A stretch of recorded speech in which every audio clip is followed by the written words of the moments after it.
So last night, when this gunman opened fire, Brooke, as you very well know, there were a number of people who were lucky to make it out alive. And they went to a nearby Holiday Inn, and the scene really just unbearable.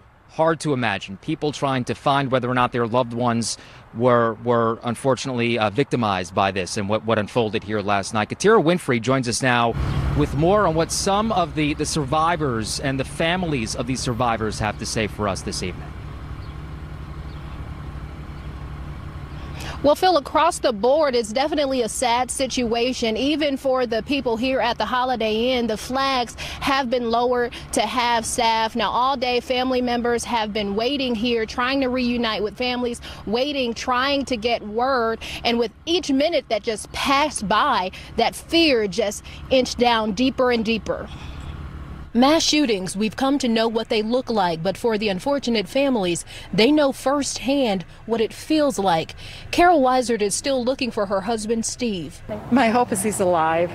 You know, I mean, even if he's injured, at least he's alive. I mean, I can nurse him back to health. He's been working as a bag handler at FedEx for 4 years. The pair has been married nearly 50 years, and the hope is they'll reach that milestone. When it first happened and they called and said that, that it was, that it was a shooting, I just fear, it's just like I froze down my spine.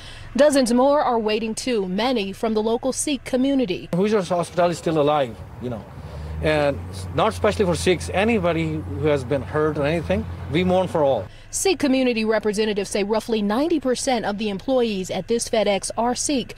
They say that's because it's easy to get a job and the language barrier isn't as wide. With a tight-knit Sikh population continuing to grow in Indy, this tragedy is impacting everyone. At this point, it's still early. There are families, they're waiting for their loved ones inside because they have no clue what's going on. There's a tragic connection with these families. None are prepared for this type of grief. And in the last hour or so, representatives from the Sikh community came and told me that police are starting to identify people, but we aren't ready to release that just yet. And I reached out to the woman you heard from in our story, or reached out to a relative to see if they had any update, and I haven't heard back yet. But be sure to tune in and we'll bring you those updates. For now, we're reporting live in Indianapolis. Katira Winfrey, Wish TV, wishtv.com, and follow us on Facebook. Katira, thank you.